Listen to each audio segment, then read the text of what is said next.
Bwana Yesu asifiwe. Amen. Brother Benjamin and Brother Wainaina, Yes. Karibuni sana kwa sermon ya siku ya leo. Ndio tuundumie kondoo ambazo Mwenyezi Mungu ametupea. Brothers and sisters, our today's sermon will come from the book of John chapter 10 from verse 1 to verse 13, and Brother Benjamin will read for us. Thank you.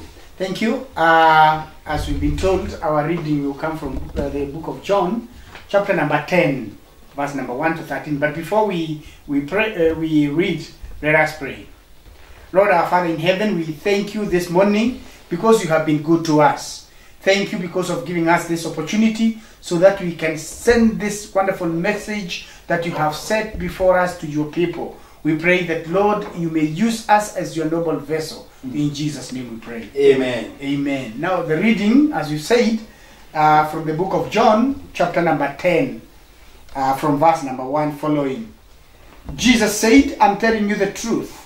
The man who does not enter the sheepfold by the gate, but climbs in some other way, is a thief and a robber. The man who goes in through the gate is the shepherd of the sheep. The gatekeeper opens the gate for him. The sheep hears his voice as he calls his own sheep by name, and he leads them out. When he has brought them out, he goes ahead of them, and the sheep follow him because they know his voice. They will not follow someone else. Instead, they will run away from such a person because they do not know his voice. Jesus told them this parable, but they did not understand what he meant.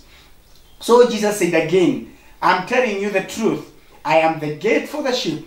All others who came before me are thieves and robbers, but the sheep did not listen to them. I am the gate. Whoever comes in by me will be saved. They will come in and go out and find pasture. The thief comes only in order to steal, kill, and destroy. I have come in order that you might have life in its fullness. I am the good shepherd who is willing to die for the sheep. When the hired man who is not a shepherd and does not own the sheep sees a wolf coming, he leaves the sheep and runs away, so that the wolf snatches the sheep and scatters them. The hired man runs away because he is only a hired man and does not care about the sheep. That is the word of God. Welcome, Brother Oliver. Thank you, Brother Benjamin, for that good reading. As you have been told, I'm Mr. Nena Oliver. I love the Lord Jesus Christ as Lord in my soul. I'm happy this morning, for this wonderful moment that God has given unto us, that we may hear His word coming from the book of John, that is chapter number 10, from verses 1 to verses 13. But in your own time, you can extend to verses number 16. The topic that I derived from that text is about a shepherd. In most of the versions in the Bible, different Bibles, it talks of a good shepherd, but mine have just said a shepherd. And before we think, why is Jesus teaching about this teaching of a good shepherd? There is something that have derived him to talk about the good shepherd from the book of John, that is chapter number 9, from verses 1 to the end of that chapter. There is this man that was healed by Jesus, the blind man that was born blind. And after the healing, then the result was that he got healed. But it was not that smooth. Many other things that happened to this man, to a point even the parents of the man disowned him. They feared about the Pharisees, who came asking, why was this man healed on a Sabbath? But the man was healed. Then this man was also thrown away from the synagogue by the Pharisees, and the parents feared, and they could only say that let the man talk of himself, because they feared the Pharisees. And after that, after him being thrown out of the synagogue, that he met once again Jesus Christ. And at this time, Jesus Christ asked him a question, do you believe in the Son of Man? And this man said, who is this Son of Man? That meaning that he did not understand the person that had healed him from the beginning. And from that, Jesus came up with another topic or another teaching that he sent, or teaching that teach about us being spiritually blind. And so it's from this teaching that he come once again and talk about a good shepherd as it is in the text that we have just read. That is John chapter number 10, from verses 1 to verses 13. When you think of a shepherd, who is a shepherd? Most of us realize and understand who is a shepherd. But a shepherd, in just a literal definition, is somebody who looks after flock. And Jesus is talking of a shepherd. And shepherds are different. We have a good shepherd, we have a bad shepherd. As I have seen from the beginning, that in most of our fashion is talk about a good shepherd. That's the headline of that chapter.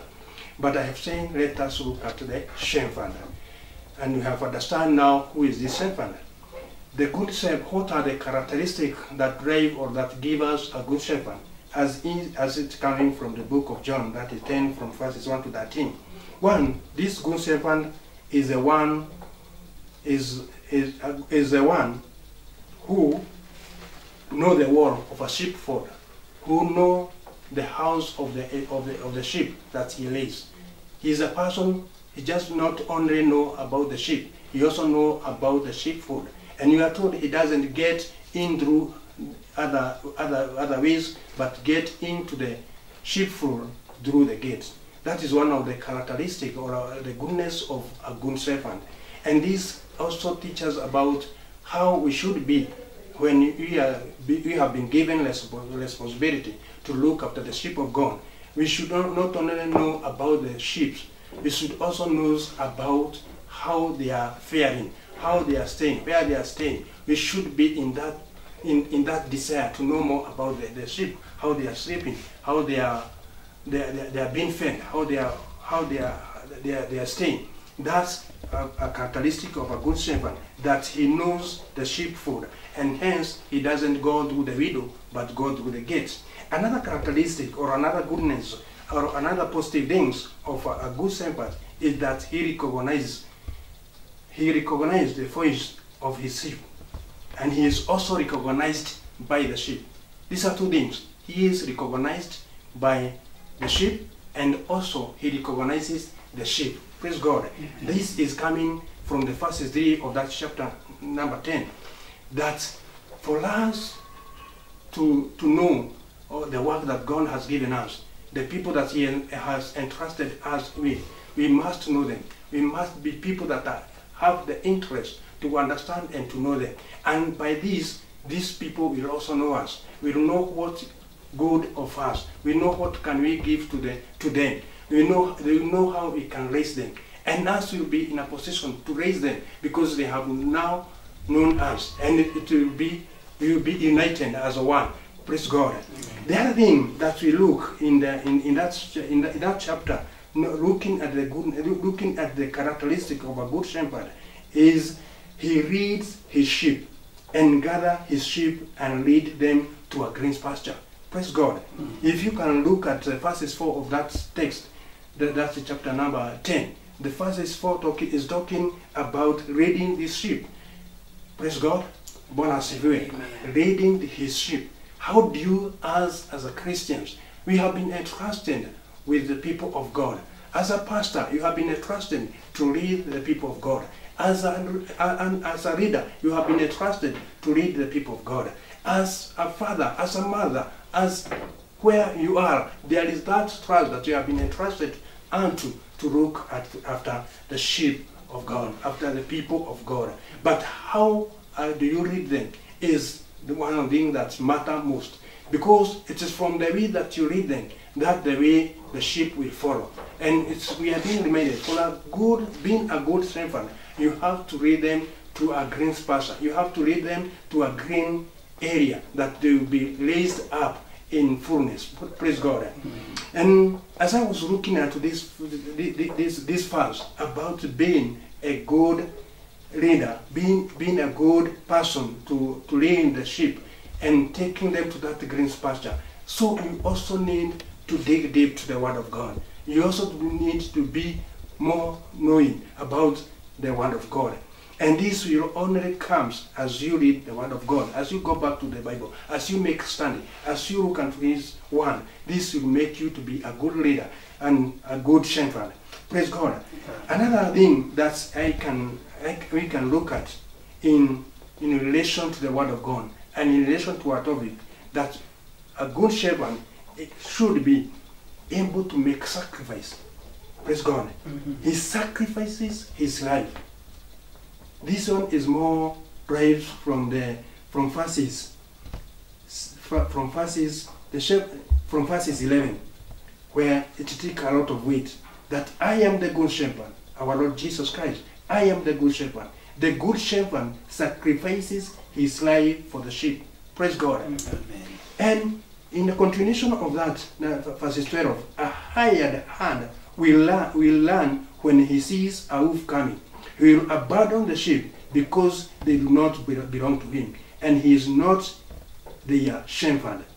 And so the wolf attack them and scatter the flock. Praise God. Just imagine of these two people, a good and a bad shepherd. We are told that a good shepherd, in relation to our Lord Jesus Christ, he make a sacrifice. He laid his life for us because we are told he is the good shepherd. Praise God. In our days, we have different shepherds. We have a number of shepherds, but most of them are shepherds that are hired. They are not looking after the flock. They are forgetting about the flock when the wolf is coming. Praise God. Just imagine you are there. You have been entrusted to look after the people of God. You have been given that responsibility to look after the people of God. But when times come, when there is difficulties, when the things are not working, you run away from them. You are not there to give them encouragement. You are not there to talk good things unto their life. You are not there to prophesy good things unto their life. You are not there to teach and to walk with them. You run away and you forget about it. This is what is happening in our current situation, in our current life. That you have a number of peoples, of preachers that have been given responsibility to look after the people of God, but they are not there for the goodness of the Word of God. They are there because they are being paid. Praise God. They are there because there is something that is coming from whatever they are doing. But we are being reminded it is about giving our life, making a sacrifice, working beyond, working upward to look after the sheep of God. And this will make us to be a good shepherd. Praise God. But it is also for a challenge, even to us viewers, to look and to understand how do I identify that this person, that this man is a good shepherd. Praise God. I love the Word of God as it is in the book of Acts, where Paul was speaking about the Berea people. That's after he spoke to the Berea people, he said that these people did not just sit there. They went back and searched the word that Paul was telling them, so that they can prove whatever Paul was telling them, whether it is true. Praise God. Are we for us as a viewers? Are we for us as a Christian to identify, to go back and read the Word of God so that we can understand the kind of people that are reading us, the kind of people that are telling us they are the shepherd, the kind of the people that have been entrusted with our life. Praise God. So it is for us as a Christian to study the Word of God, and we must look to the Word of God. The way these people, we have been told of Berea, the way they used to seek the Word of God after hearing from Paul. They did not just listen. They listened and went back home and looked and searched the Word of God. This is one of the things that will help us as a Christian to know the kinds of people that are reading us, and will not divert from knowing the good shepherd. Praise God. Bwana asifiwe. In the beginning, we talked about spiritual readiness. Bwana asifiwe. This the man that was healed in John chapter number 9, we see he is very happy. He is rejoicing that he has been healed. But he found Jesus later on, and Jesus asked him a question. Do you believe in the Son of Man? And this man says, who is this Son of Man? Just imagine, he was healed by the same Jesus, but he did not understand who Jesus was at that time. Until in that John chapter 9, number verses that 6, that he being asked a question, do you believe in the Son of Man? Praise God. It is for us, and you are being reminded, we have to believe in this Son of Man, for us to understand about the good shepherd, for us to understand about the shepherd. Praise God. So, in this text that we are looking at today, we are talking about a good shepherd.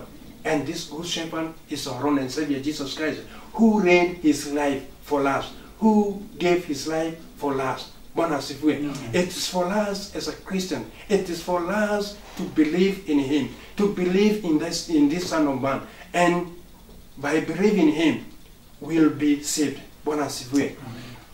In John chapter number 9, where I just gave a brief history, and in relation to that chapter number 10 and verses 8, Jesus is saying, all who came before me were thieves and robbers. Praise God. But the true sheep did not listen to them. Praise God. Most of the time, if you hear, you might think that Jesus was in anger, or he was speaking ill of them that were before there. And he is saying that they were thieves and robbers, are very heavy ones, that they were thieves and robbers. But if we can relate with John chapter number 9, from that verses, when the Pharisees, them that were entrusted with the people of God, they are throwing this man of God out of synagogue. Are they not thieves? Are they not robbers? Praise God. And this make me to understand and to believe that this is where Jesus drives this teaching of a good shepherd. And that's why he is saying that those that came before him were thieves and robbers. Praise God. Because instead of these people, the Pharisees, looking and understanding that this man was blind from the time of born, and now he is healed, they were thinking about the Sabbath. In fact, questioning about the one who is the owner of the Sabbath, our own Savior Jesus Christ. Praise God. And so they were driving this man away from the feast of God by driving him away from the synagogue. Many of the time that people are doing this. We are driving the men and women of God out of church because of just literally instead of praising our God because he have lifted them up. Praise God. We are taking things in a way that is not positive, but we are being reminded, us who have been given responsibility, and I want us to understand that it is not only the pastor, it's not only the leaders of the church, it's not only the group leaders. Even you, my viewers, you have a responsibility that you have been given. You have a responsibility at your place of work. You have a responsibility at home. There are those that you have been entrusted to look after. And you have to carry the characteristics that we have talked about of a good shepherd for you to lead these people in the right direction, in that green pasture, where they will grow, where they will feel that they are part of they are part of the sheepfold of our Lord and Savior Jesus Christ. Praise God. Amen. But the major thing is for us to believe in the Son of Man. As you read this teaching, let you who is listening to believe in this Son of Man, because it is only this Son of Man that will make sure that you are no longer in spiritual blindness. This man was healed from physical blindness, but Jesus noticed that he is still in that spiritual blindness. It's for you to believe in our Lord and Savior Jesus Christ, for us to walk in the way of the Lord. Thank you, my viewers, for that short one that's given to us. God bless you as we continue serving our Lord and knowing very well that we need to work the way of God. We need to study the Word of God for us to work and be good shepherd, and for us to know the shepherd that is taking us through. God bless you. Let's serve our God. Thank you. Wow, wonderful. It's important that this morning we have been reminded that we have two types of shepherds, a good shepherd and a bad shepherd. And a bad shepherd always is under P, is after the P. But the chief shepherd, who is our Lord Jesus Christ, we are sure that he will never abandon us. So let us all continue serving in this vineyard as the chief shepherd continues shepherding us. Let's pray. Almighty and everlasting God, we are before you this morning. We thank you for giving us an opportunity to listen to that word, which has reminded us that Jesus Christ, you are our chief shepherd, who is taking care of us. As we walk this journey of faith, Lord, we know there are many hurdles, there are many dangers, but the one has assured us that with you, Lord, all is well. Be with us, be with our viewers. Help us to continue meditating upon that one throughout this week, Lord, and finally, when our time comes to meet our Creator, we will be there, all of us. Be with us. It's a simple prayer of faith in Jesus' name. Amen. Amen. Have a blessed day. Thank you.